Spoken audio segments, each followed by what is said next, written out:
Your personal development matters the most from where you are right now. Bring your career into new heights with our affordable and quality in-demand virtual training programs designed just for you. Give your career a boost with a course or a training from Stellar Training Consultancy Services and join thousands of professionals from different walks of life in a learning and development session that fascinates you, motivates you, challenges you to learn new things that you'll use forever in a career you'll love. Find the right training for you today here at Stellar Training Consultancy Services, bringing excellence to professionals.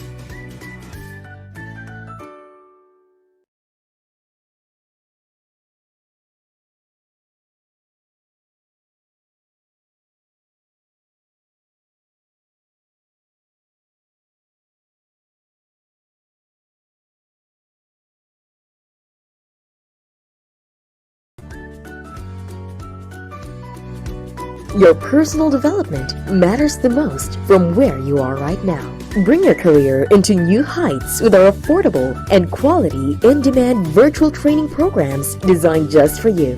Give your career a boost with a course or a training from Stellar Training Consultancy Services and join thousands of professionals from different walks of life in a learning and development session that fascinates you, motivates you, challenges you to learn new things that you'll use forever in a career you'll love. Find the right training for you today here at Stellar Training Consultancy Services, bringing excellence to professionals.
You found us! If you're watching this, you might be looking for training certifications, workshops, webinars, or conferences that is affordable, accessible, reliable, and commendable. Stellar Training Consultancy Services can help you with your certification needs. from leadership and administrative trainings to general topics. We got it all here. With partners being served such as Department of Health, Philippine Coast Guard, Department of Labor and Employment, Department of Trade Industry, and many more organizations and agencies. There's no more reliable provider than STCS. So hurry, send us a message, and find excellence with STCS.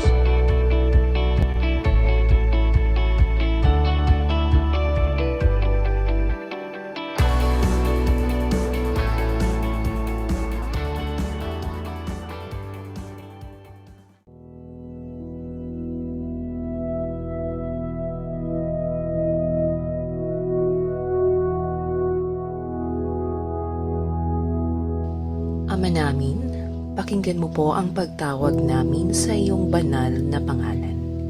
Basbasan mo po ang aming pagtitipon at kami kaluguran mo sa araw na ito. Pagyamanin mo po, Panginoon, at maging nakaayon sa iyong kalooban ang aming pagkikita-kita mula sa simula hanggang katapusan. Masalamin nawa namin ang layunin mong dakila sa aming buhay at may sagawa namin ngayon ang aming mga gawain na may kabutihan at pag-ibig sa aming kapwa.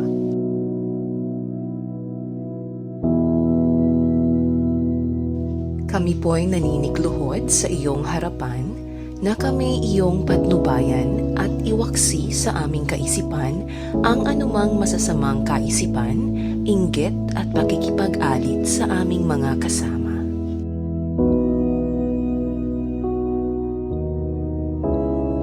Bigyan mo kami ng sapat na lakas at katalinuhan upang maibahagi naman namin ang aming makakaya sa aming mga kasama sa pagtitipon na ito.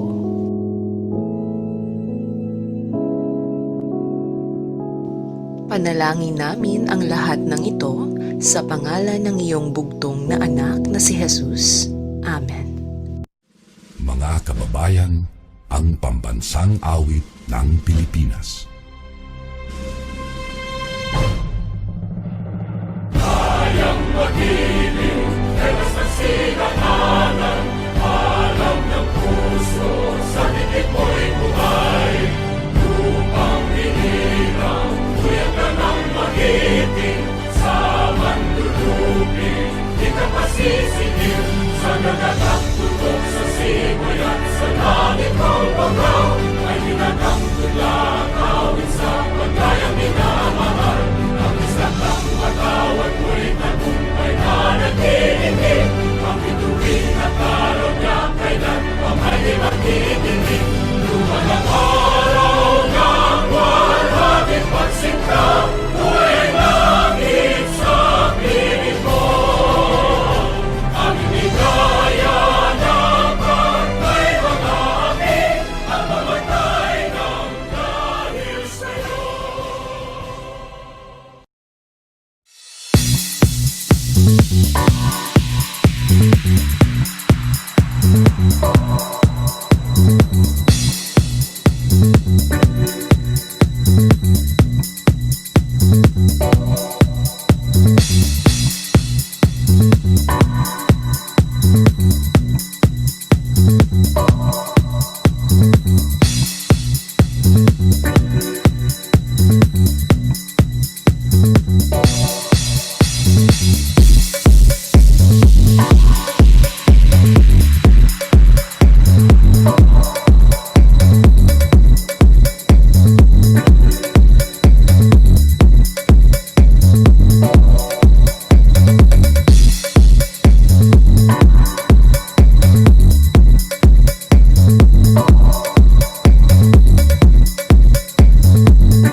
All right. Hello, everyone. Can you hear me and see me clearly?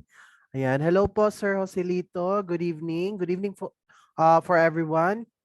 Kamusta po kayo? I can see some few participants here. Okay, all right. Good evening, Mama Fella. Mafella or Mafelia? Okay. All right. So Mapalia. all right. Thank you so much for that, Mama Felia. And good evening also, Ma'am Beth. Yeah, I saw Ma'am Beth turning on her camera. Also, good evening, Ma'am Cherry Joy and Ma'am Emily. All right. So this evening, we will be talking about the records and information management, which is very essential in every organization. No? Kahit nasaan tayo pumunta, no, kahit na anong organization, regardless of the industry, regardless of the nature of our organization, it's always going to be facing record management. Now, record management is really important because it allows us to be able to have a clear goal or a clear way of managing our documents and records. Okay? So let me just go ahead and share to you my screen. All right. Kamusta po ba kayo? Did you already have your dinner? Yan, to our dear participants, I hope that you already had your dinner. No, you already had your dinner. Okay, this is RDM 101, Records and Information Management Training. So this is already, I guess this is the batch 16, batch 16 of this topic, records and information management. So here are our training rules, and I know this was already forwarded to you through email, and this already flashed through screen now. So I will not go through that anymore. So right now here, let me just read to you our intended learning outcomes for this evening. Hopefully, we will be able to have a very meaningful discussion. As I can see here, only a few participants for this evening. Hopefully, I know that this is not really new to you, but I do hope that you also going to share your knowledge about records management. Maybe perhaps your best practices in the records management in your organization. Kasi alam naman natin, 'di ba? Iba't iba tayo ng organization. We also have different ways of managing our records or information, our documents in the office. Sometimes, no, there are organizations who are managing their documents, their records at a very, very strict way. Meron namang iba that they are just, following certain steps in order for their documents, records to be organized. Now, for this evening, we have our intended learning outcomes here. Participants will be able to expand the knowledge about records and information management. Participants will be able to acquire additional knowledge about records classification and the records value. Participants will be able to learn more about the focuses of records and information management and why is it important in each organization. Participants will be able to understand the relevance of quality management system or the ISO 9001:2015 to the records and information management, and participants will be able to identify their own type of record classification. Now, I just wanted to share to everyone, to our participants, that this records and information management is strongly anchored to our ISO 9001:2015, or kung wala man, meron tayong mga quality management systems in our organization. So itong ating tinatawag na records and information management, the very foundation of this is our quality management system. All right? All right. So if I may ask, no, who among you here are familiar with ISO 9001 or quality management system? Can you please type 1 on the chat box if you know? Okay. And while waiting for your answers, I just wanted to inform everyone that this training is being recorded and it's also being streamed on our Facebook page. So I do hope that you will also cooperate and participate with our session. So as I can see here, Sir Joselito is familiar or is does have knowledge with when it comes to quality management system. Thank you so much for that, Sir Joselito. Now I have a question here before we're going to officially start our discussion, our training discussion. This is my question here. All right. All right. So are you following a record management system in your organization? Ayan. Maybe it's a rhetorical question, no? Pero yes, no, I know that most of us, all of us are actually following records management system. But how strong is your record management system? Can you please rate it from 1 to 10? 1 being the lowest and 10 being the highest. Okay? You may type in your answers on the chat box, right? Rating your how strong your record management system is. Minsan ba may mga documents tayo na nawawala? Minsan ba may mga lapses tayo when it comes to our filing system? Ayan. How strong is it? Ayan. Sabi ni Sir Joselito, it's 9. Ayan. Yes, maybe no.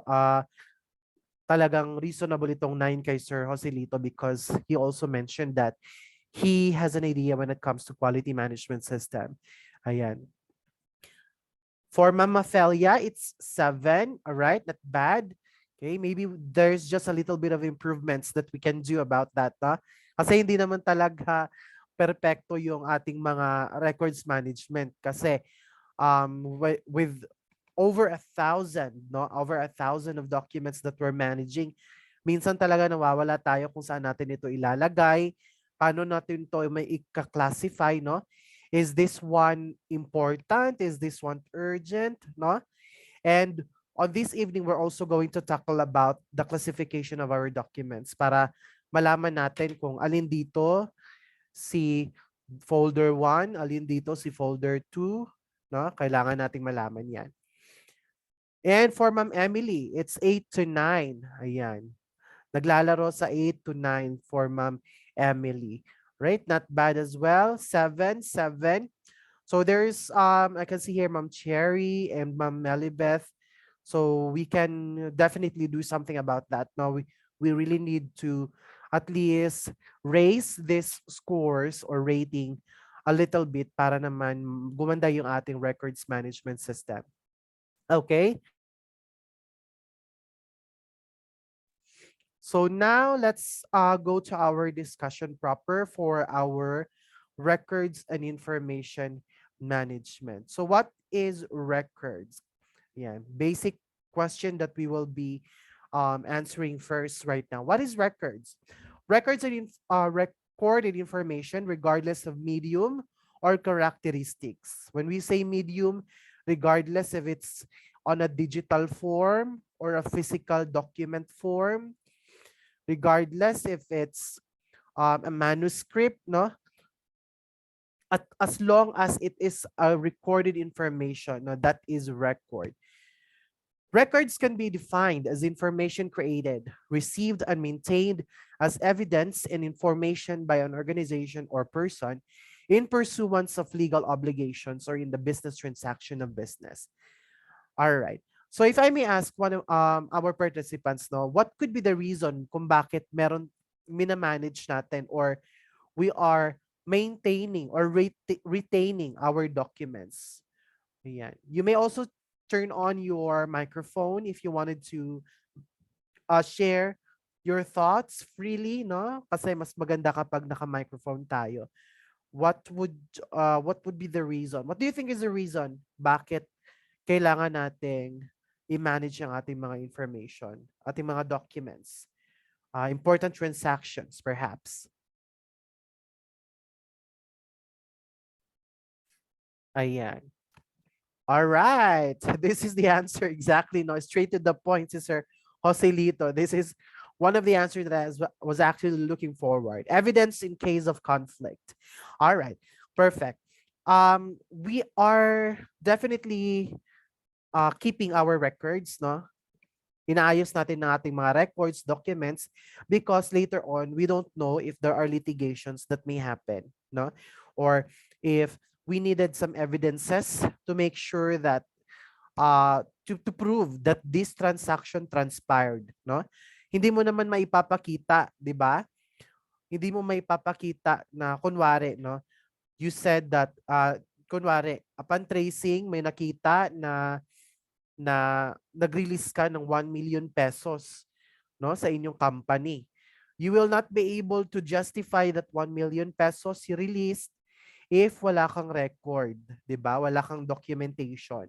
And that is one of the reason kung bakit kailangan nating i-strengthen ang ating mga records management system. It's because it will endanger our organization in some litigation or some cases kasi being unable to prove that you have evidences for this situation or for this transaction, talagang makakasuhan ka, no? Without any proof, no, you will be questioned. Ayan. According to Mama Felia, thank you so much, Sir Joselito, for that. Si Mama Felia naman shared here on our chat box. Reference source for future plans and development of a particular organization. Exactly. Tumpak na tumpak. 1 point for Mama Felia. Ay, so, during the time that we are doing planning, no, planning stages or planning meeting, we are always using our previous documents, our previous transactions as our reference for our improvement, 'di ba? Tinitignan natin kapag nagpa-planning pa tayo sa ating mga kung ano yung gusto nating mangyari in the future for our organization. Tinitignan natin yung mga old natin ng mga documentations, old natin ng mga records and evidences. Kasi doon natin makikita ano bang nangyari sa atin last January. Tinignan natin sa document ay pagkita natin sa ating records on last January, nagkaroon tayo ng deal with a Singaporean account. And with that being said, no, nakita natin that there is always a raise in transaction during January. So therefore, with these evidences, with these records that we have at hand, we will be able to direct ourselves, no, during planning stages. We will be able to see a brighter solution or, you know, a more strategic way of engaging, leading our business into our goals. Ayan. Thank you so much for that, Mama Felia. Okay, I just wanted to check, no? Am I cutting off? Kasi parang nag-change yung microphone ko dito. Nababaliw yung microphone ko dito bigla. Ayan. All right, so let me just go ahead here. Okay. A record management is a professional discipline that is primarily concerned with the management of documents-based information systems. The application of systematic and scientific controls to recorded information required in the operation of an organization's business. A discipline in itself that is devoted to the systematic creation, organization, control, evaluation, classification, storage, protection, retrieval, and destruction of the documents or the records. Take note of all of this, no? It's the systematic creation, organization, control, evaluation, classification, storage, protection, retrieval, destruction of records. So from the very beginning of the life of the document up to the end of it, no, that's record management. You need to manage the record from the time that you type, no, the document or you created a document until such time that you destroy the document. No, nung sinira na natin, nung tinapon na natin ang document, that is the record management. Therefore, with this being said, no, ang ating records and information management should compose, no, kung ating siyang i-analyze, no, the record management system, the steps of that or the cycle of that is creation up to the destruction, no? So kung gusto mong maging maganda yung inyong records management system, dapat from the creation up to the destruction, alam na alam nyo, meron kayong steps, no, or outline on how to do it. The creation, how you organize it, how you control the distribution of these documents, how you evaluate the document, how you classify this document. Is it a voucher? Is it historical document? How you store it, how you protect it, how you retrieve it or destroy it. Okay? So dapat maayos yung ating outline or framework when it comes to this kasi yan yung ating records management steps. All right. So balikan muna natin yung history of the records management, no? The global conflict in the concert of Europe and the Orient involving the major powers in what was known as the World Wars I and II generated a lot of documents involving military affairs such as espionage or intelligence, military concept weapons, and tactical strategies. Now, imagine if wala tayong or if these soldiers did not practice records and information management way back during their war, no? We will not be able to have records or um,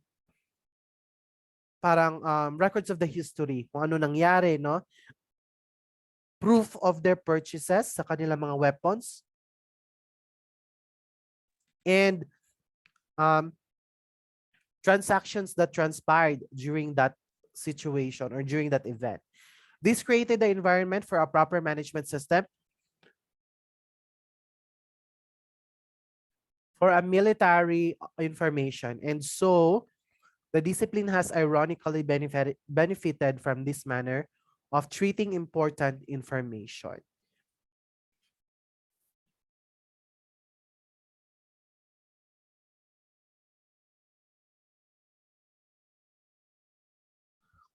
Now, here are the benefits of records management program. Ano yung mga benefits niya? Firstly is increase efficiency and productivity. Second,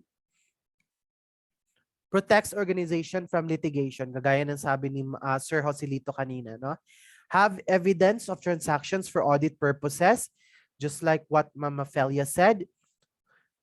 Preserve the institutional memory of the organization. Facilitate the resumption of operations in the event of disaster, ensure that employee benefits are supported via information maintained in personal records. Ayan, itong lahat is very understandable na, pero punta tayo dito sa facilitate the resumption of operation in the event of disaster. Kasi it's very timely, no? Kasi nagkaroon ng pandemic and most of us are actually enjoined to work from home, no? Most of us are encouraged to work from home because of this event, no? The COVID-19. And because of that, a lot of organization has actually had hard time na mag-transition from from face-to-face to work from home, no? Aminado tayong lahat dyan, nahirapan yung karamihan. Now, nung bumalik na, no, unti-unti nang bumalik, of course, we needed to re-echo our values, re-echo our practices, policies in the organization when we are in the organization working, no? So because nagsibalikan na yung mga empleyado sa mga offices, no, kailangan i-meeting sila ulit, i-orient sila ulit, no?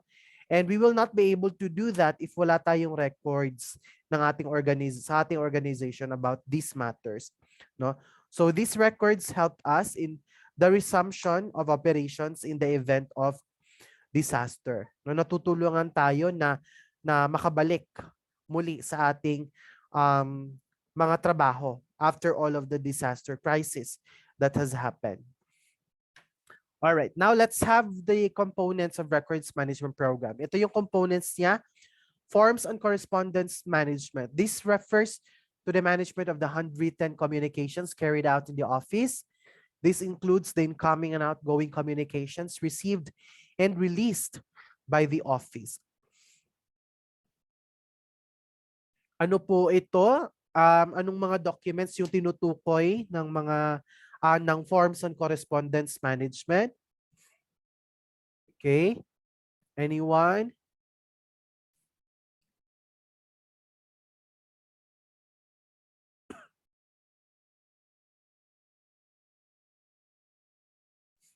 Okay, forms and correspondence management.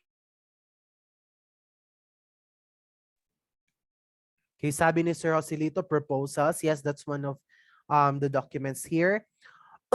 Pag sinabi nating forms and correspondence, no? These are the project field reports kasali, mga outgoing and incoming communications, day-to-day communications na nire-receive natin, no? Yung mga memorandum, yung mga yes, si Ma'am Marybeth, ayan, nakahabol si Ma'am Marybeth. Memos, ayan. Yung ating mga communication from departments to departments, yan yung ating forms and correspondence, no? Active files management, this refers to the management of the set of documents that are currently being utilized by an office or a business in a day-to-day operations. A standard operating procedure is considered as an active file. Ayan, sino ba dito yung mga may talagang hawak-hawak or palaging reference na SOPs? Ayan, yung ating mga standard operating procedure, mga operating manual or procedures manual, no? Quality manual, yung mga ganon, those are active files and we are managing it.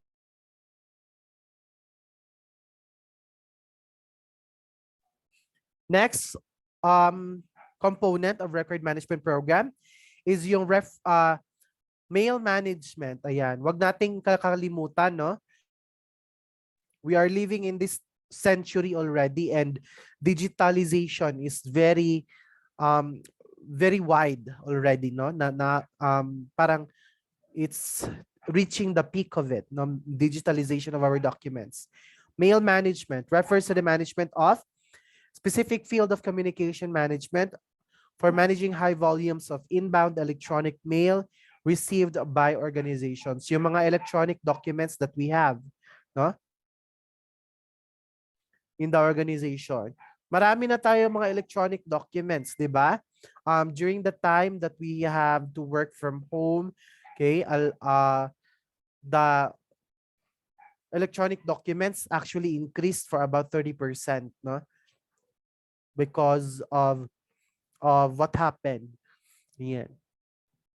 Another one is the fourth component is vital records management. Yeah, take note of the word vital, no, records. This refers to the management of any legal, financial, operational, administrative, and confidential records that needs extra safekeeping.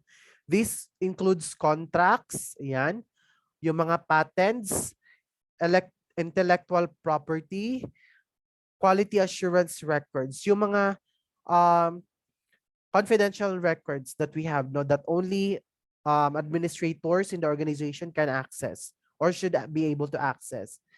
Yung mga legal, financial, operational na mga documents natin. Diba? Hindi naman pwede na ibibigay na lang or ipapakita na lang natin, no? Or we make it accessible to anyone in the organization, di ba? Yung mga financial statements natin, hindi pwede na ma-access kaagad ng kahit na sino. So there are only a select few employees who can access this, no? It's not that we are hiding, no? It's not that we are hiding information from our employees or we are prohibiting the transparency of the organization, but there are, you know, you have to understand that there are things that should not really be released, no, to everybody. Okay, it's none of their business din naman. Record center operation. Sino yung mga may ganito? Ayan. Record center is intended to serve as a central repository in which an organization can store and manage all of its records such as legal or financial documents. This is somewhat a place, no? For example, if naka-centralize yung inyong documentation, no? I know for some government agencies or some government units, naka-centralize palagi yung kanilang mga documentation. So if you needed some documents, no, you needed to request it or you needed to go to some place or room, no, where the documents are actually being safekept by a document controller or records manager. Ayan. The Record Center supports the entire records management process from the records collection through records management to records disposition. Ayan. Automation and electronic records management. This refers to the tools available and used to manage records efficiently.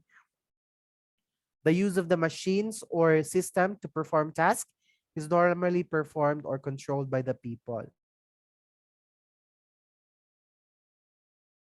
So yun yung ating mga components of records management program, no? For us to make sure that our records management program is complete and effective or well established. Okay, all of these components should be present. All right. Now, the relevance of the quality management system to this records and information management. ISO 9001:2015 is defined as the international standard that specifies requirements for a quality management system. Organizations use the standard to demonstrate the ability to consistently provide products and services that meet customer and regulatory requirements, and to provide that the organization has a strong management system. So, wag nating kakalimutan that our records management program or records management system is strongly anchored and should be strongly anchored to our ISO 9001 or our quality management system. Okay? Kasi this quality management system is concerned also when it comes to the documentation. Okay? I don't know if you're familiar with the annexes, but on the annex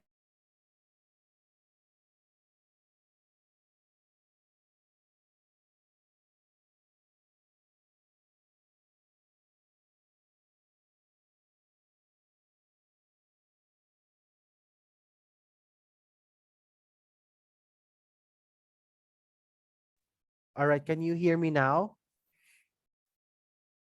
Ayan, thank you so much. Natabig ko yung ano yung wire ng aking microphone. Ayan. So, yes, I guess Ma'am Emily is raising her hands. Yes po, ma'am. Do you have a question? You may also turn on your microphone. I'm sorry. Okay po. Sige po. No problem po, Ma'am Emily. All right. So, I'll lower down your hands po. Okay. So, this ISO 9001, on the annex of the ISO 9001, clause 7, it talks about the documentation, supports and documents. Okay. So, kaya closely anchored yung ating records management program dito.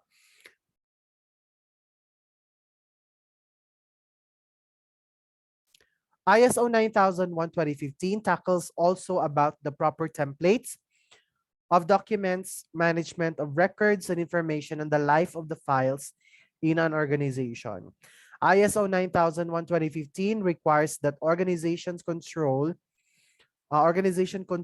the documents required by the quality management system. Records are a special type of document and must be controlled as required. Ayan. Sino ba dito sa inyo, if I may ask our participants, no, who among you here are the ones really managing or filing documents? Okay. Can you please type 1 on the chat box if ikaw mismo yung mga may hawak na mga documents, no? Like for the record controller. Yes po, ma'am.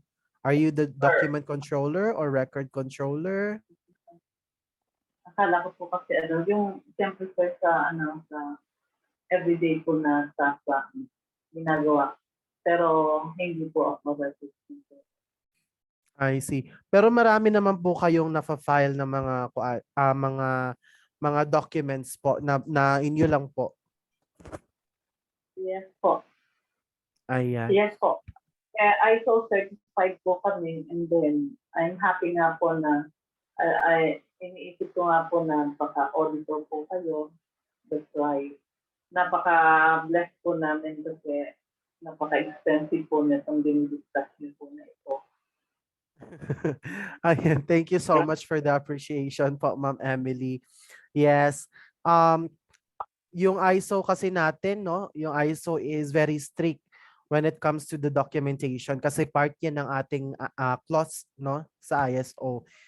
In the clause 1 to 10, no, yung clause 7 is specifically allotted for the documents, no, from the life of the documents up to the template, no, and the destruction of the documents. Doon talaga nakasaad lahat, no. The very foundation of the documents, the records and information management. Okay, nakasaad doon how we are going to maintain documents and retain records. Okay, so kailangan talaga, no, that we know hand in hand both the records and information management and the ISO 9001. Okay, all right, so now we'll be talking about the records classification and values. Now it's very important. Now we also are basing this classification of records and values based on the ISO also.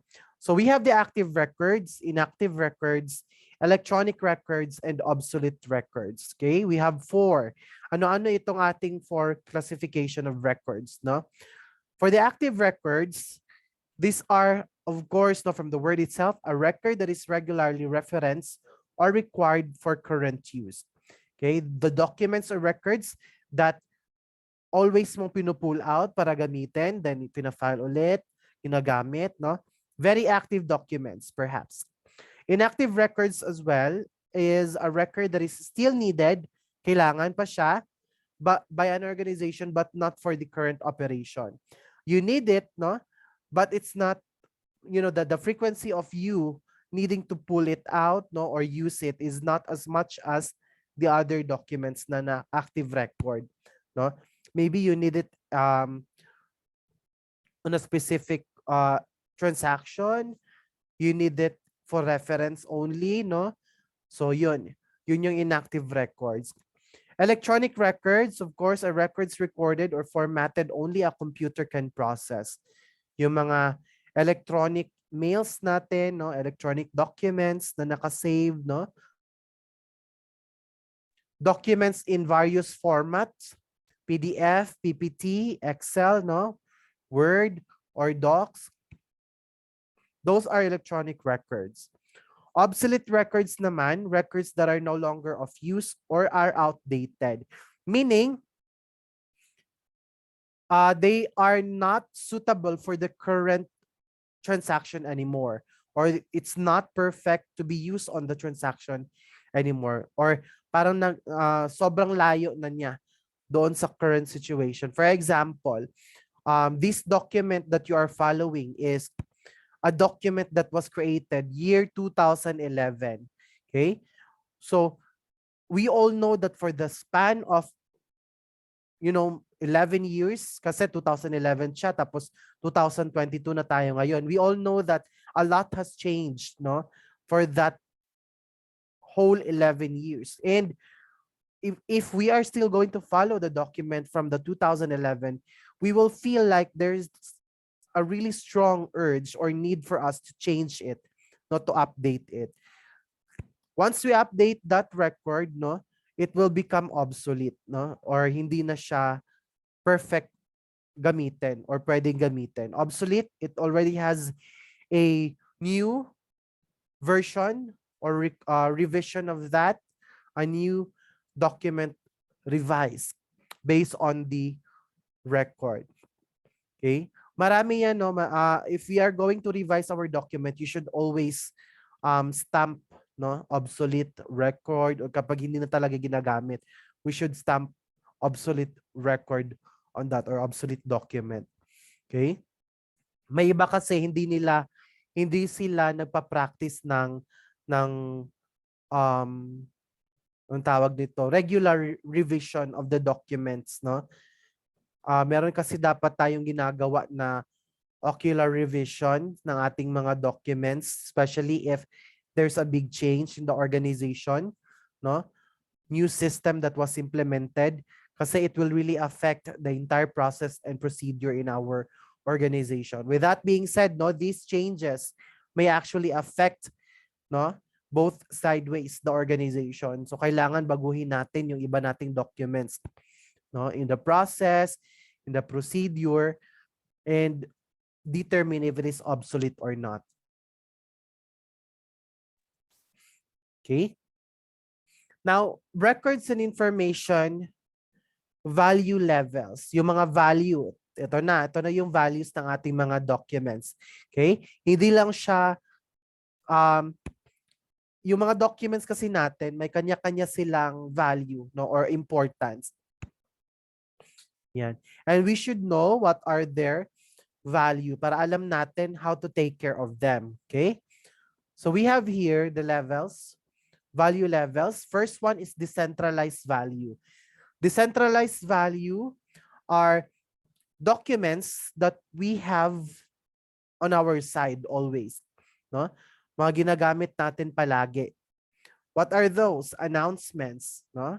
Communications, memorandum, position specific procedures o yung mga job description natin, no? Workload. Ayan. Those are decentralized information. Mga incoming and outgoing communication, no, yung mga kumbaga fast moving na mga documents. Ginagamit natin ngayon, fina-file ka agad, pinu-pull out natin, file ulit, no? Those are decentralized value.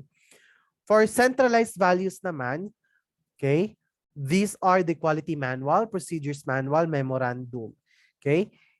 Hindi natin siya always na talagang nilalagay sa ating tabi para gamitin, no? But every now and then, we reference our actions onto those documents, no? To check if we are following standards. We are following the right procedures.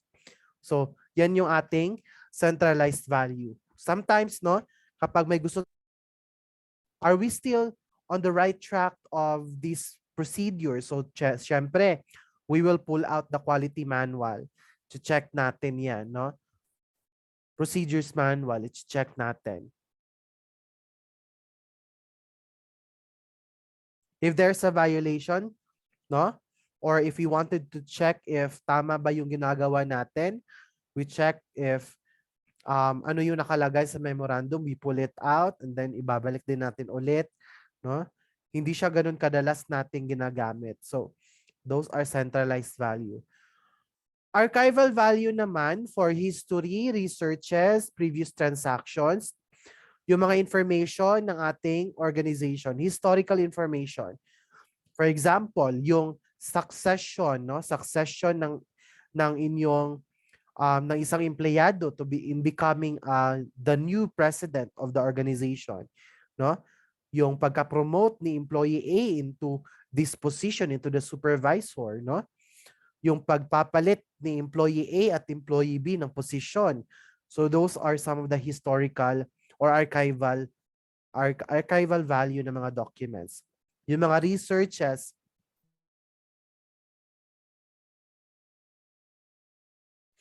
yan. For schools, yung mga researches are also archival value. Previous transactions that you have, syempre yung mga previous transactions natin, hindi naman natin pwede na ipabulitin yan, no? Ilagay natin sa ating bulletin board or sa corkboard. So, syempre we file it kasi even though that we are not using it, no, every now and then, but we needed it as an evidence, no, as a reference when time comes, no, na may maghanap, we have something that we can send as a proof. And fiscal value, official receipt, vouchers, payroll, no? Tumataas na yung ating records and information value levels dito, no? So fiscal value, these are the official receipt, vouchers, and payroll. Yung mga, most of the time, yung fiscal values natin has something to do with money, no?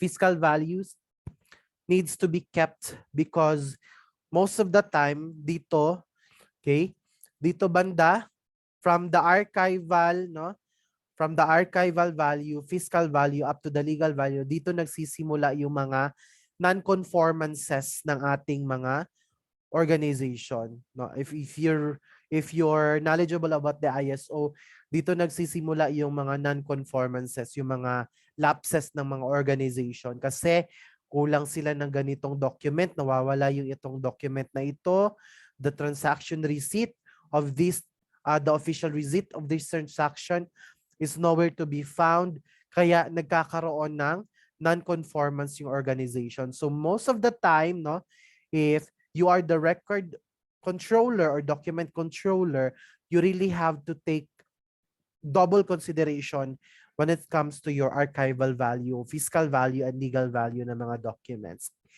Okay? Sa legal value naman ng mga records and documents, these are the affidavit, contracts, and titles. Yan. For the affidavit, we have to really make sure, no, contracts and titles, medyo mga heavy na documents, no, confidential documents, documents that really needs to be protected, no. So most of the time, this affidavit, contracts, and titles has a very special place in our organization, no. Mga steel cabinets na most of the time isang tao lang din yung nakaka-pull out, no, has a control over it. Kasi these are very important documents, no? Ayan. Important documents that needs to be protected. So, ayan, ladies and gentlemen, ito yung ating records and information value levels, decentralized value, centralized value, archival value, fiscal value, and legal value. All right. So right now, before that, do you have question before we go out to our activity? May question po ba?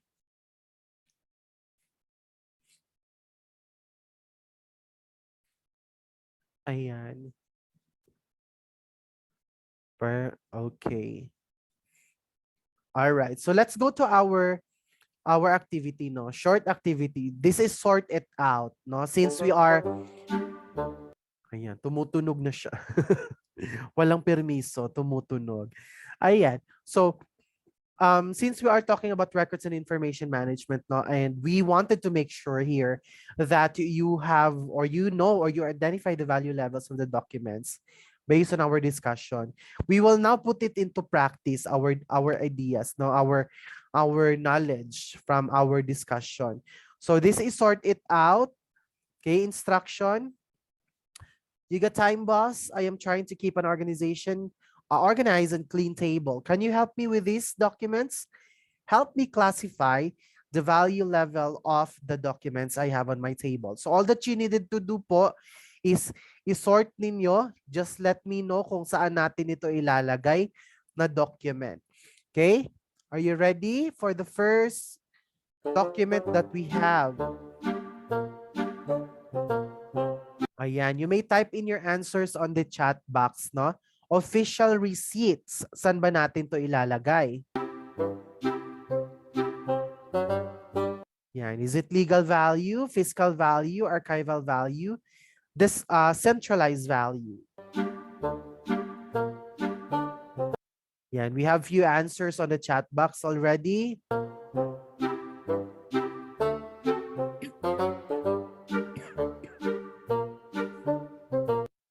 All right, so let me check here our chat box. Ma'am Ophelia, Ma'am Emily, Ma'am Cherry Joy, Ma'am Melibeth. Okay, they answered fiscal value. Let's check the answer here. Ayan, very good. Pumalakpak na yung mga kaibigang engkanto natin, no? Mga kaibigang duwende. Ayan, so the answer is fiscal value, okay? Fiscal value, yung ating official receipt. Ayan, next document. Workload. Saan ba to?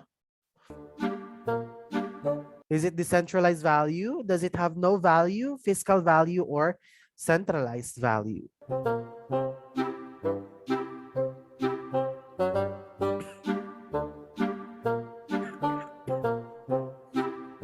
Ito yung mga documents natin na nasa mesa palagi, no? Kasi we are basing our day-to-day operation based on this document.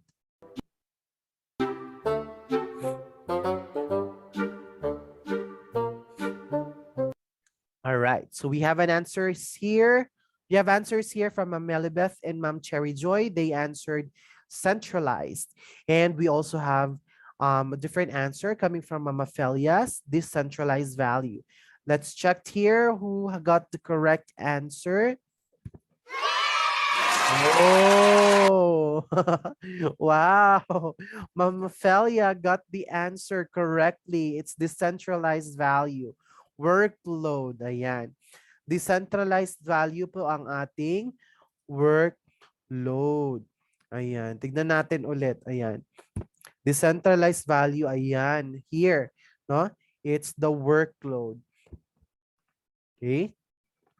So, decentralized value is workload is decentralized value.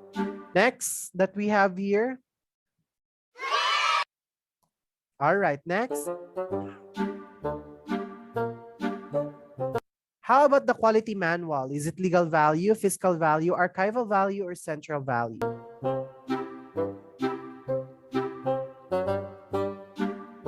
Yeah, and we have answers here already from our participants.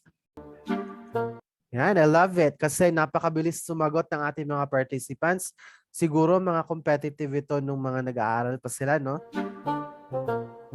Mga quiz bee takers. Ayan. We have answer here from Ma'am Melibeth, Ma'am Felia, Ma'am Cherry Joy. All of them said centralized value. Ayan. May habol pa ba? I think pwede na ako mag-host ng isang game show. All right, so let's check the answer. Roll board. Okay. All right, the answer is centralized value. Our quality manual is centralized value. That is the second level of our documents, no? We have decentralized. We have the centralized, the second level. We have the anong kasunod? Archival and fiscal and legal. Okay, so ganun yung pagkakasunod. Next, we have here yan, company history. Legal value, fiscal value, archival value, or centralized value.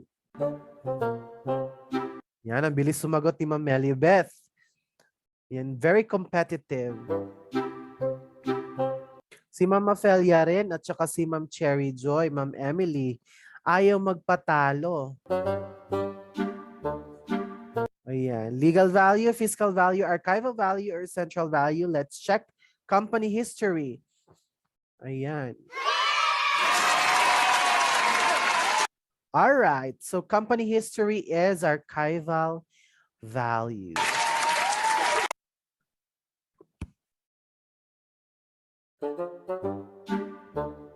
How about vouchers?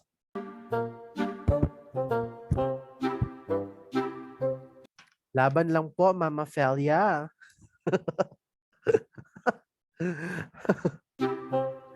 Habang busy sa biscuit si Mama Felia, no? Participate pa rin si Mama Felia. Ganyan talaga, ma'am. Laban kung laban.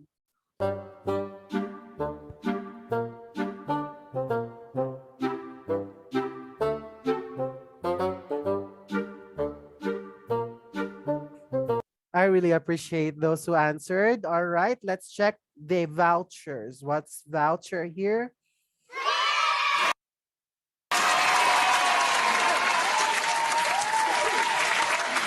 Ayan, vouchers are fiscal value, the fourth level of documents and records. No, kailangan din natin na itong mga vouchers, di ba? Most of the time kapag meron tayong vouchers, tinatapon lang natin or yung mga vouchers hindi natin binibigyan mostly ng pansin. I remembered, no? I remembered when I was working in a higher educational institution before, talagang marami ako nakikita nakakalat ng mga vouchers. When I was able to ask our office head about that, no, sabi niya hindi na daw, expired na daw. But unfortunately, when I read something about vouchers, no, it should actually be documented, no? Hindi siya dapat ilagay lang na kahit na saan sa ilalim ng sala set ninyo sa office, no, or sa kahit na saang folder lang. It should be kept properly kasi nasa 4th level siya ng ating documents, no? Fiscal value, that's the 4th, di ba? 5th is the legal. So kailangan importante din siya. All right, now let's go to the files classification method. Wala na po ba tayong katanungan? Okay, before we go to our files classification. Okay, so now let's go to our files classification method. Okay, I know all of you will be familiar with this, no? All of you will really be familiar with our files classification method.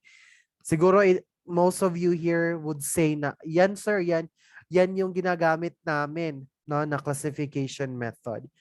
So here, all right. The first classification method that we have is alphabetical classification. Alphabetical filing is the most widely used method in this system of classification.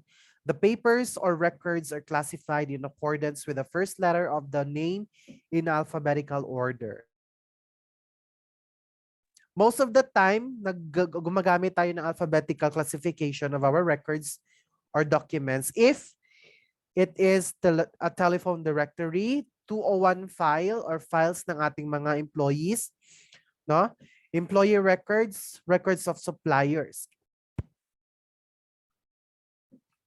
Okay? So kagaya ng nasa picture natin dito, no? Yan, nasa picture. Okay, na naka-alphabetical siya, no? Ackerman, Adkins, Anderson, Armstrong, Arnold. Plus, it is on a color-coded, no? Lahat ng letter A is naka-red, lahat ng letter B is naka-blue. Para naman mas madali, no? Mas madali yung classification. Actually, as a matter of fact, no? When you wanted to classify or create classifications of your documents, you can be as creative as you want, no? As long as it is very understandable and accessible for everyone in the organization, no? Pwede mo ipaghalo yung alphabetical sa numerical, no? Or alphabetical plus a color-coded scheme, pwede yan. Basta mas madali, no? Mas mapapadali yung trabaho ninyo. Next, the classification that we have here is yung pangalawang common na ginagamit, yung numerical classification. Numerical filing is a method in which files and folders are arranged in order of number. All files and folders are classified and given in a separate numbers. Most of the time, saan ba natin ito nakikita? Coded documents, yung mga may code na documents kagaya nito, no?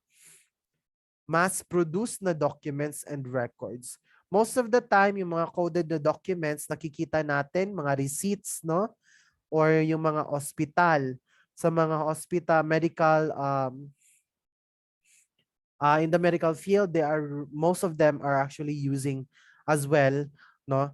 For their records, mga numerical way of filing or classifying their documents. Sino ba dito yung mga naka-numerical sa kanilang offices? Ayan. Wala. Sige. Geographical naman, classification. Ayan. Governments are using this as well, no? Especially yung mga government na talagang head of the state, no? They are using this for control of the regional offices. Okay?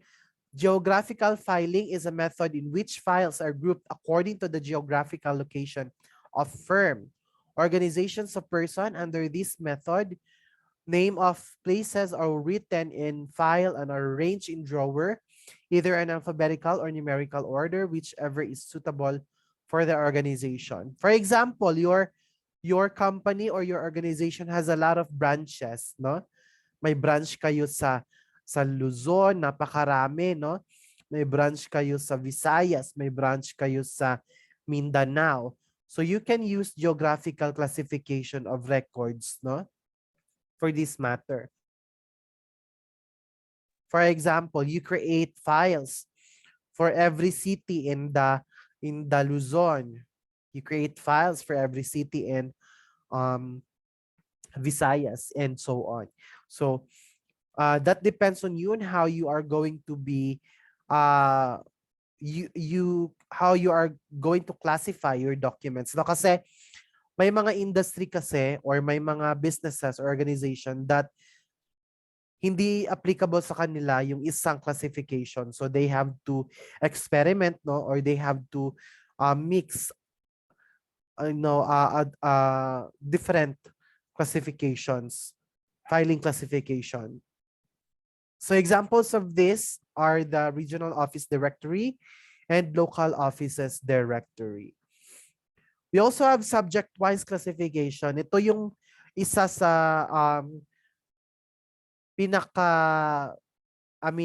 ginagamit most of the time pero hindi maayos yung pagkakagamit kasi they are just using, the literal subject classification, no? Say for example, ito i-magnify ko lang ha. Ayan. Okay, say for example, ito bank accounts, mortgage, tax, pension, savings, utilities. It's very subject, no? Subject-wise. Kumbaga, the classification is very subject-wise. Apparently, some of the organizations or people na naghahanap ng documents dito, no, sa folder would have hard time looking for a certain document kasi hindi nila naaayos. Kasi kapag nagsa-subject-wise ka, I think it's better then that we are using, or parang sinusunod natin din yung alphabetical order ng kanilang folder, no? For example, ito bank, since it's letter B, talagang nasa unahan siya, 'di ba? Mortgage, ayan. Tax, pension.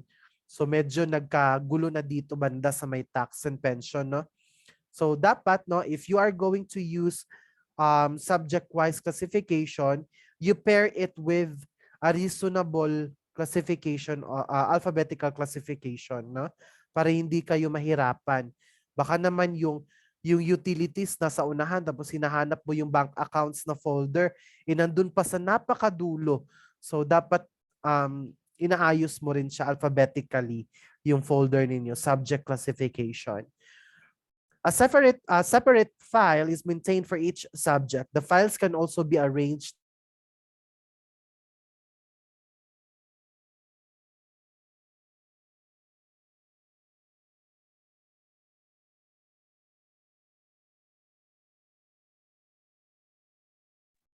Ayan, nawala na yan. Nawala na naman. Ano ba yan? Teka lang. Ayan. So accounts under person A, audit, bonus, customer profile are some of the examples of this subject-wise classification. Ayan. Buti na lang nakatingin ako sa mga camera ninyo, no, kasi parang nagulat talaga kayo. Si Ma'am Cherry at saka si Ma'am Mafelia, nagulat na nawala yung audio. Ayan. So it helps a lot kapag mapagmatsyag ka, no? Matanglawin. Ayan. So next, we have the chronological classification. Ayan. Yung mga gumagamit ng chronological classification, I can consider them na may OCD talaga. No? Kasi in chronological classification, the records are filed and arranged in date-wise. No? It is highly useful since the invoices and vouchers are associated with accounts and constitute a journal. In correspondence filing, the letters are arranged in date-wise. For example, ng ating chronological classification are the dates of events, historical records, and other documents that we have. Okay, for chronological orders, maybe documents that are here are mga events, no? Events that, for example, had happened last January, okay? meetings that happened last January, management reviews conducted last February, planning, no, conducted last March. So those are example, no, of documents that you might actually find, no, when using chronological classification. Okay? So just take note, by the way, just take note na this classification of documents or methods, no, or files are not always useful for your organization. So you should always find something, no? Find the perfect file classification na suitable sa inyong mga documents, no? The first thing that you needed to do for you to be able to know that is to identify your documents. Ano ba yung mga documents namin sa aming organization? Mostly, anong mga documents yung lumalabas at pumapasok sa aming organization. Okay? In that way, mas napapadali yung pagpili ninyo kung ano yung magiging classification method ninyo sa inyong document. Okay? And napaka-importante that we have classification, files classification, because this will help us, no, be able to find quickly the document that we have. Okay? I remembered last time nung in-audit kami ng ISO, nung bago pa lang ako sa higher educational institution, na I don't know how to use filing classification. So naguguluhan ako, saan ba dito na steel cabinet? Steel cabinet 1, steel cabinet 2, bakit napakaraming codes, ganun.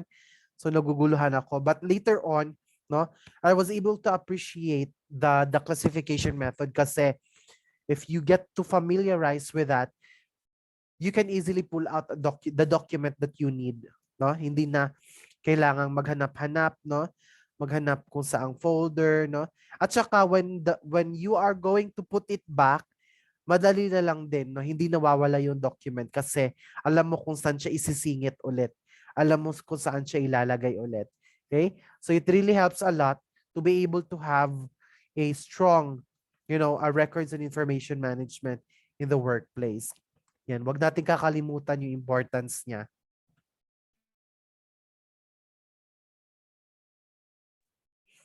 Ayan. So, if I may ask our participants, no, what file classification are you currently using in your organization? Okay, how about Sir Joselito? Ayan, ano po yung ginagamit ninyo sa inyong organization right now, Sir Joselito? Chronological. Chronological. Tama ba? Okay. All right. Hindi siya magkahalo, sir, na dalawang classification. Chronological lang talaga. Chronological siya per subject. Let's say, project 1, project 2, isang file siyang buo. Sa accounting, chronological siya per po accounting.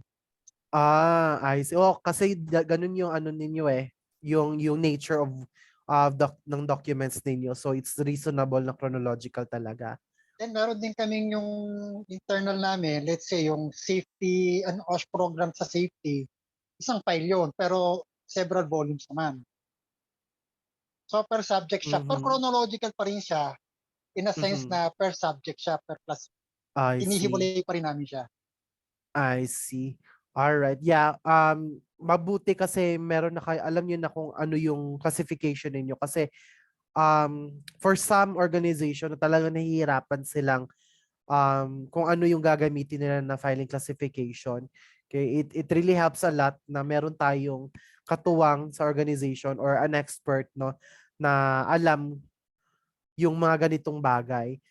Ayan. How about ayan, we have answers here from on our chat box. Ma'am Melibeth, alphabetical. Ma'am Cherry Joy, alphabetical. Ma'am Emily is also alphabetical. Ayan. Sa anong industry po ba kayo, Ma'am Melibeth? Also, Ma'am Cherry Joy, Ma'am Emily, anong industry po kayo, if I may ask? Sir, test na po. TESDA, I see. All right. Thank you so much, Ma'am Emily, sorry. Ma'am Emily, financial institution naman si Ma'am Cherry. Si Ma'am Melibeth sa Registrar Office sa University. Alright. So si Ma'am Melibeth is alphabetical kasi yeah, nasa registrar siya, no? It's just reasonable kasi names of students yung andoon. Syempre, it's going to be alphabetical talaga most of the time. Financial institution, alphabetical. Ayan, maybe mga accounts, no? Mga accounts, accounts ng ating mga customers. Tama po ba, Ma'am Cherry? Yes, sir. Yan. Kaya alphabetical Yes. sa inyo. Yes po. Nagkakaroon ba tayo ng trouble minsan using the alphabetical? Kasi nasa financial institution kayo, hindi naman po. Hindi naman po. Pero ano po, currently magulo talaga yung record namin. Minsan nagagamit din po namin yung date-wise kasi yung mga FS namin, yung mga receipt, ganon. Pero currently talaga magulo pa yung record namin. I see, yeah. Ang ano kasi kapag financial institution talagang magulo yung filing system kasi there's a lot to consider. The first thing is yung date Yes of po. transaction, 'di ba? Date of transaction or magugulan tayo if ititimbang natin kung saan ba natin i-base yung ating filing. Is it on the date of transaction, no? Or the name of the document or whoever is the customer. So talagang mahirap siya. Ayan. Yes po. Thank you so much, Ma'am Cherry Joy. Thank you po. Sir Joselito naman is fit out construction. Ayan. Thank you so much. Mama Felia shared here something. Okay, alphabetical, geographical for barangay reports, numerical na may subject-wise, din po sa resolutions and ordinances but I use CNC also references. So marami halo-halo yung kila Mama Felia. Well, that's totally fine, no, na magkahalo-halo yung ating mga filing classification as long as it is well communicated to our employees in the organizations. Kasi tayo-tayo lang din naman sa organization yung dapat na, yung gumagamit sa document. So, it better yet to communicate this, implementation. No, na naka-alphabetical tayo, geographical.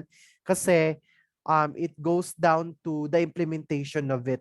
Maguguluhan tayo kapag hindi natin ito na i-discuss with our employees. So, let's inform them that we are implementing this.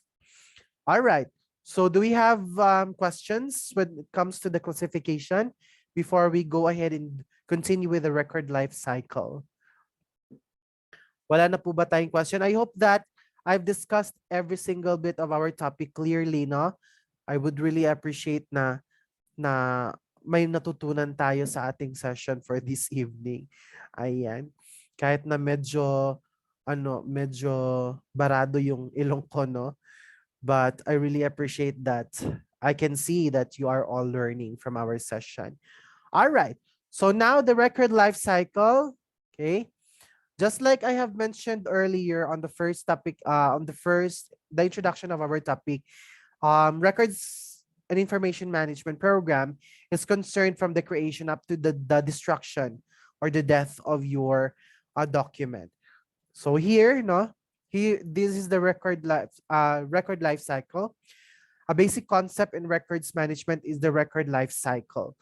The life of record goes through phases, starting from when it was created or received by the agency or department, through to its use, maintenance, and temporary storage, before finally being destroyed or archived permanently.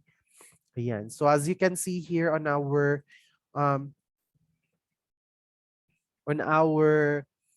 diagram, no? Nakikita natin dito, okay, creation and then distribution. We also have active storage, inactive storage and retention, disposition also here, and archive. Okay? So ito yung ating clear record life cycle. Now let's talk about it one by one. For the creation stage, the first phase of the record's life cycle involves records being created, collected, or received through the daily transactions of the business unit or department, and can include printed reports, emails, or even phone messages, documents that detail the functions, policies, and decisions or procedures of the agency. Okay, creation of the document, typing, no? Scanning, pwede din, scanning from the scanning of the document. That's creation period. The next phase is the maintenance and use stage.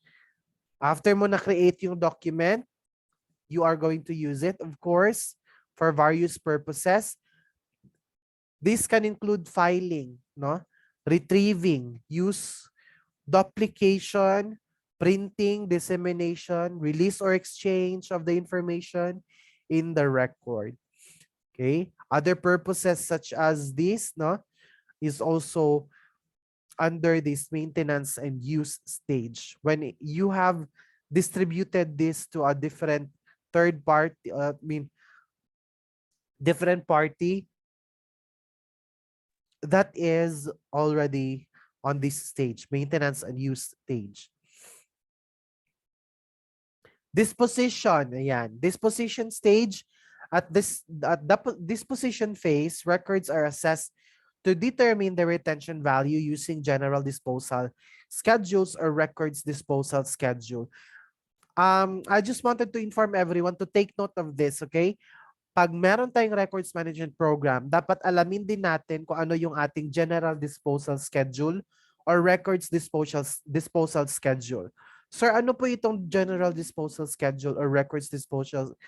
Nabubulol na ako. Disposal schedule. So if you're talking about general disposal schedule, this is talking about the period of the retention of our document.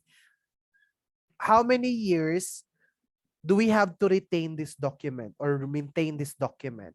How many years should be the lifespan of this document? So let's say, for example, you set in your records management program together with your quality management system, you set it that this outgoing and incoming communication, or let's say decentralized, these decentralized values documents should last only for 5 years. After that, we will dispose it. Okay? This centralized value should last 6 years.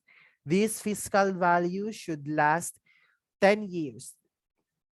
Archival value should last 10 years. Legal value should have 30 years. That is why, napaka-importante na alamin natin yung ating values, document values, yung kanina, Yes, Ma'am Emily, you're raising your hands. Sir, nang tatanong lang po. Yes po, Ano ma'am. po ba yung sa disposal po ba?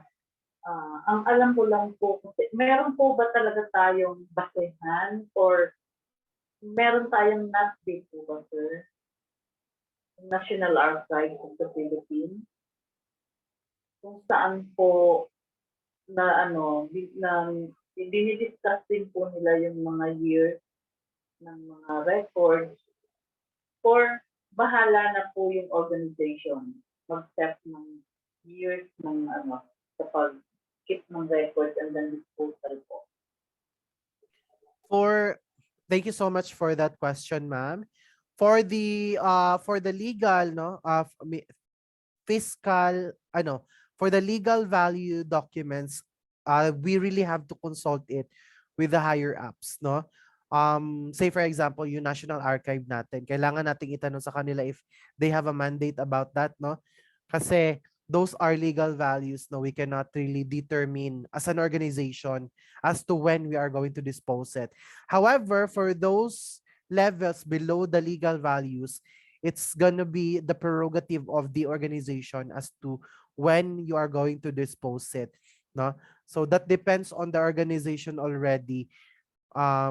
You are going to be the one to determine it when you are going to dispose it. But of course, if there are some statutory or regulatory na requirements that's being stated on your quality management system, no, still going to go back to the quality management system pa rin, no? Pag nakasaad doon sa inyong quality management system na may ginagamit kayo ng mga normative references such as the statutory and regulatory na mga requirements, talagang ifa-follow ninyo yon, no? You cannot really independently determine the life of your document. However, kapag wala naman, no, let's say for example, autonomous kayo, you can definitely determine what will be the lifespan of your documents. For schools naman din, no, higher educational institutions and other schools, they really are following regulatory requirements when it comes to disposal of their documents. Most of the time, it's beyond 10 years. No? Records of students, let's say, 30 years. No? Ganun katagal yung kanila. Even the medical field. Ayan. Sa inyo po ba, Ma'am Emily, ano po yung ano ninyo, disposal period ninyo? If I may ask po. Iba po, sir, kasi nag-ano po kami sa map, nagbabase po kami doon sa map. Thank you so much, sir. And then, nag-summer ako kasi talagang medyo masaya ako sa discussion na to kasi napakahalaga po talaga.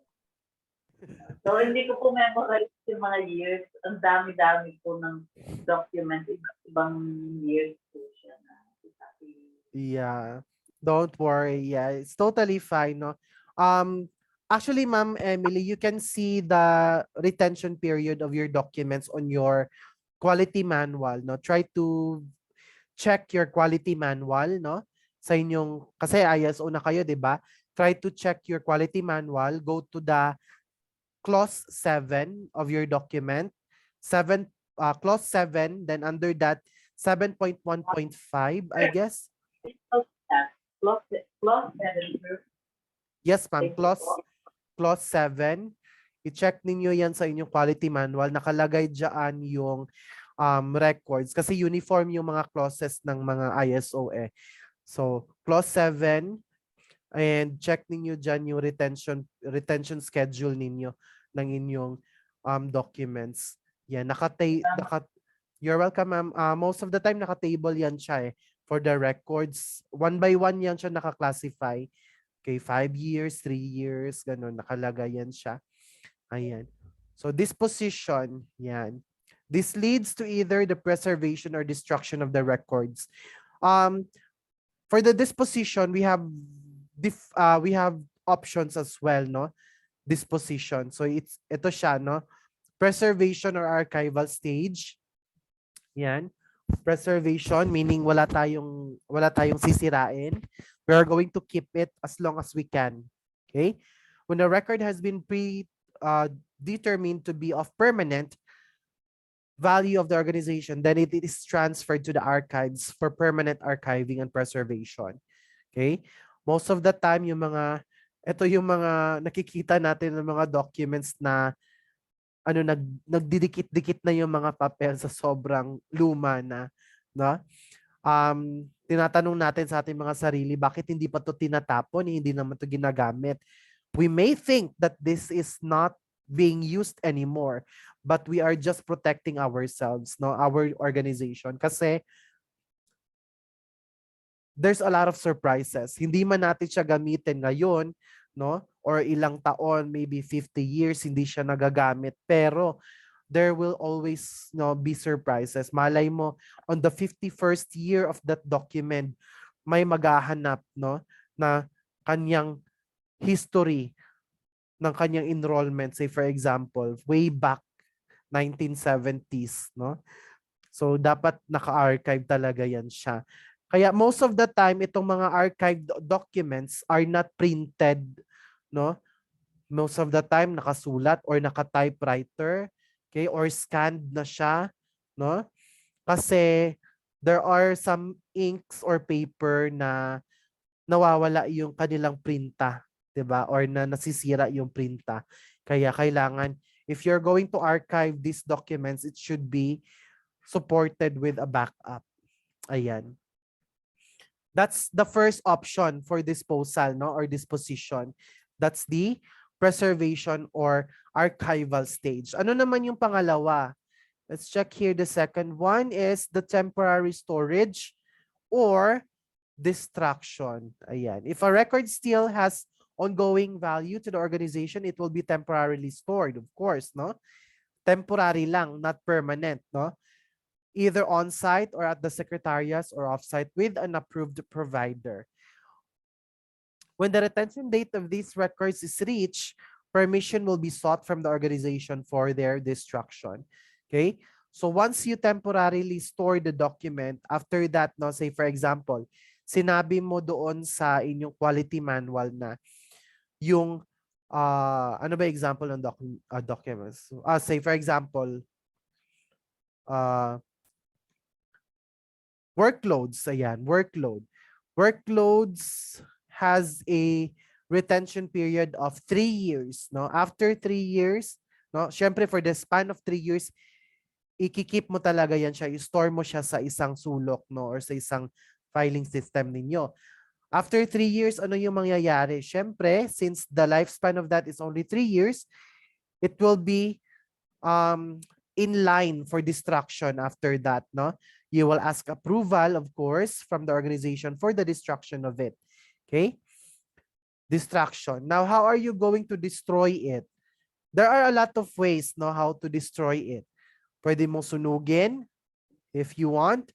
Pwede mong i-crumple, pero that's not safe, no?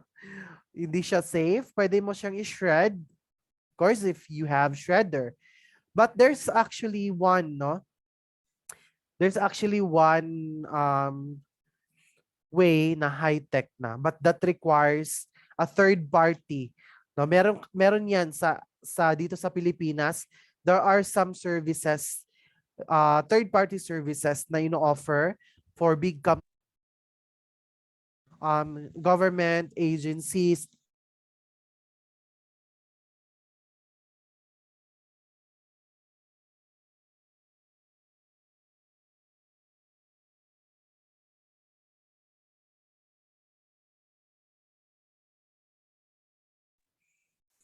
Ayan, hello.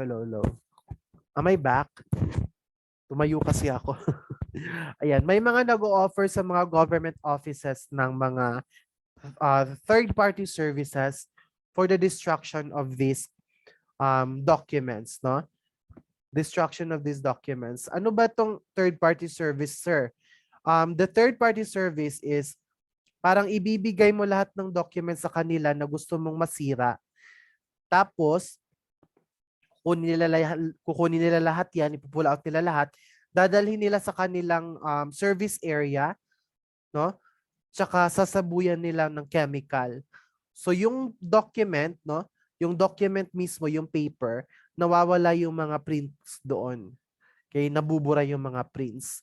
So that is one, one new way of destroying and making sure na hindi talaga siya magli-leak yung information. But of course, no? There's going to be a contract or a memorandum of agreement na talagang dapat confidential yung mga documents kasi we don't know, those third party may actually leak the information that you have then in your organization. So when that happens, no, you can file a lawsuit against them. So that's just one way, no? How about sa inyo po, sa inyong organization, how do you usually destroy or dispose your documents? Tinatapon lang po ba natin sa basura? Actually, right now, no, if you are an ISO organization, I hope that your quality representative, quality management representative is very strict when it comes to the disposition kasi documents should not really just be thrown away on the garbage or on the trash can kasi it can be somehow stolen. The information can be stolen by someone else, no? Especially for those na merong masamang balak sa inyong organization. They could use that information against you. So dapat, no, as an organization, you have a very strong way of disposing it. Yung sa sabi ni si Ma'am Emily dito, shredding, sabi naman ni Sir Joselito, use as a scratch paper. Yes, we can use it as a scratch paper, pero make it sure that the information at the back, no, is not confidential, no? Kasi yan din yung ginagamit namin sa school before. We're using it for scratch paper. Okay? But we're making it sure na hindi siya confidential yung nasa likod or yung nakasulat. Baka naman contract yung nakasulat sa likod, no? A contract of 1 million, tapos ginamit natin siyang scratch paper. Then, nag-print tayo doon ng announcement. So, baka malaman ng lahat yung contract na nangyari. Ayan. So, we should be careful of that as well. How about the others po? Shredding pa rin ba? Okay. Do you use third party? Okay. Sabi ni Mama Felia, shred, pero sir, minsan burning dinadala sa bahay.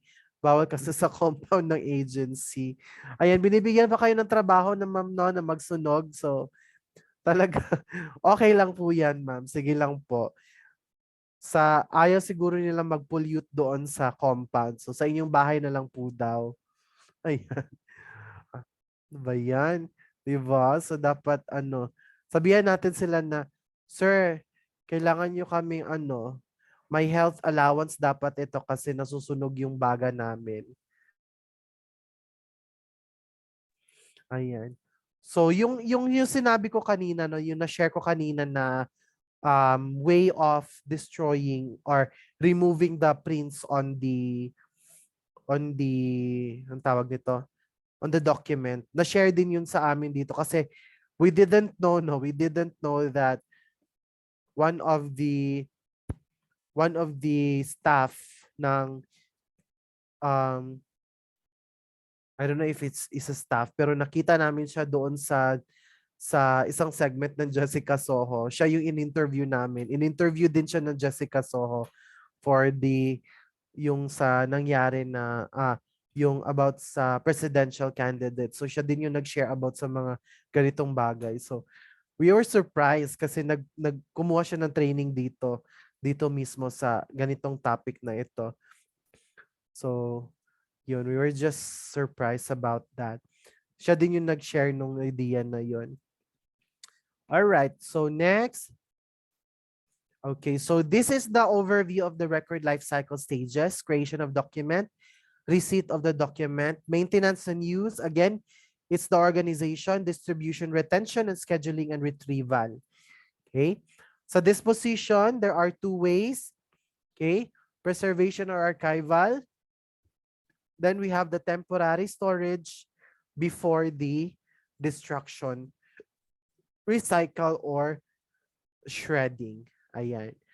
So, pili lang po kayo kung saan nyo gustong pumaroon yung inyong documents. It's either preservation or temporary storage. Let's just be careful no, when we are disposing or destroying our documents kasi there are really documents that should not really be destroyed. Okay? If you're going to destroy it, it's like tampering the evidence that you have, no? The evidence that's possibly needed in some litigation.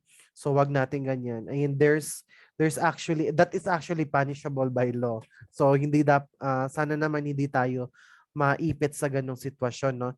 That we accidentally burned documents in hope na we are just disposing some of our records, pero apparently these documents are needed for some litigation purposes, so we should be very careful of that.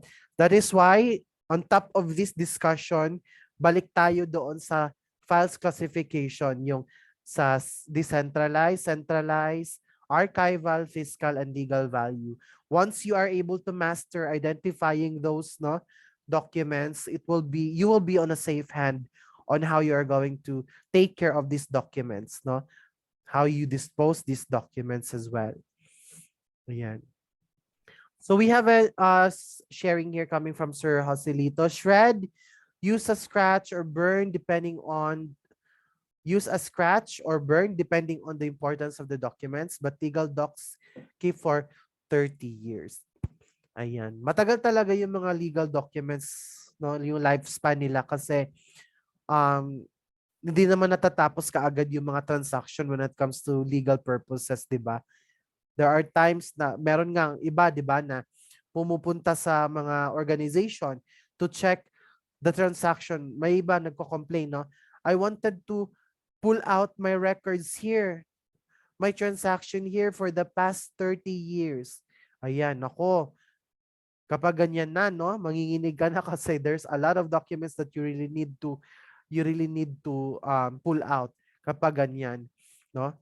So talagang matagal yung lifespan ng ating documents, legal documents. All right?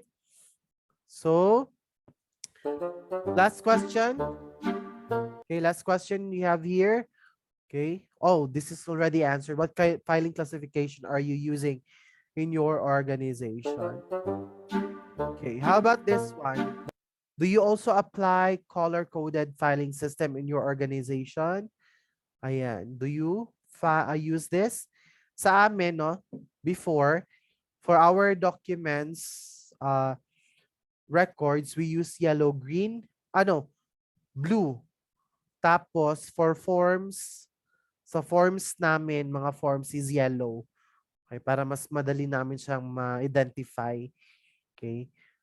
May importante din kasi na may color coding tayo. No, additional level of classifying our documents para mas mapadali lahat. Okay? How about, okay, yes, for safety on construction. Oo, kasi sa safety, sa construction kayo, sir, so meron talaga kayong color coding. Very strong yan sa inyo for color coding. Okay, that's an asset for the construction companies. How about the others? Sa inyo po, Ma'am Melibeth, are you using color-coded din po ba?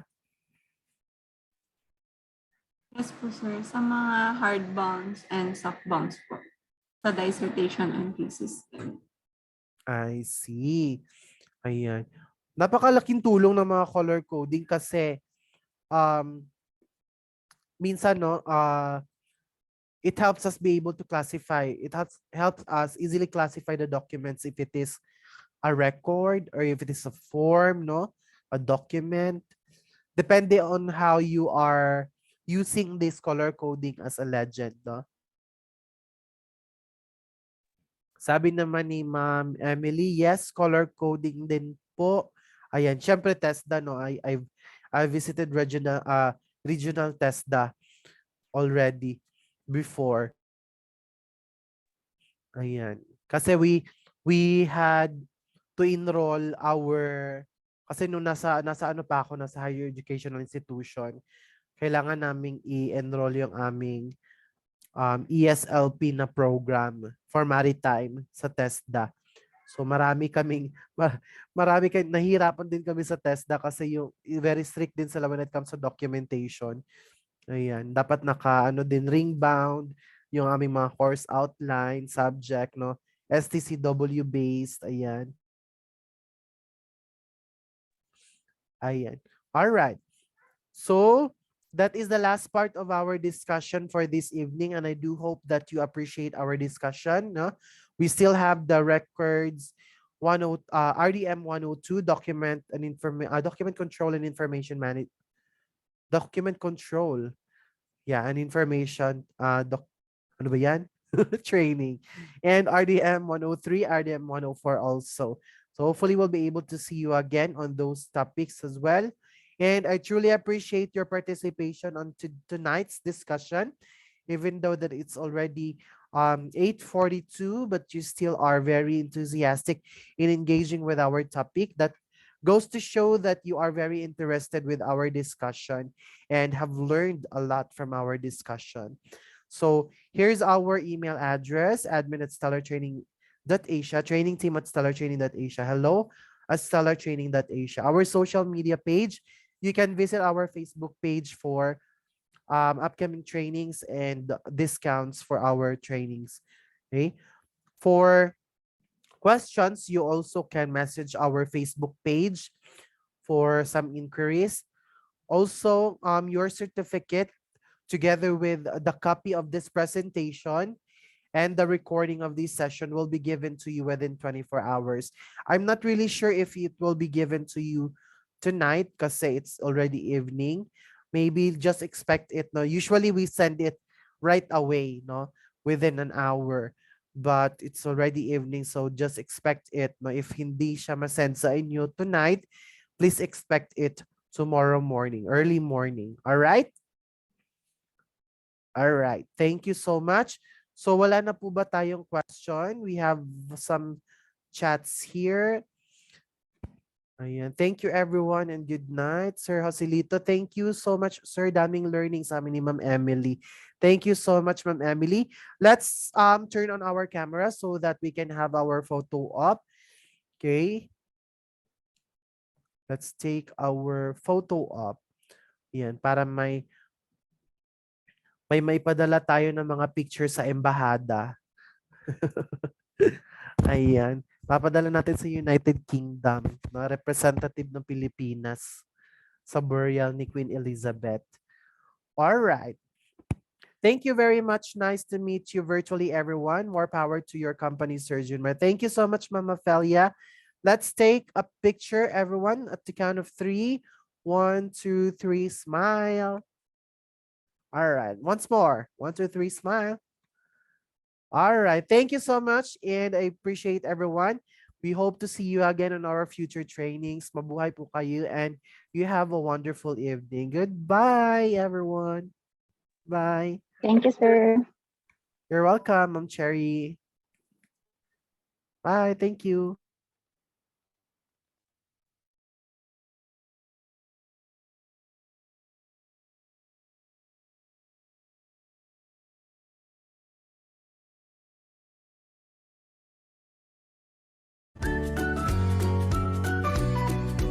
Your personal development matters the most from where you are right now.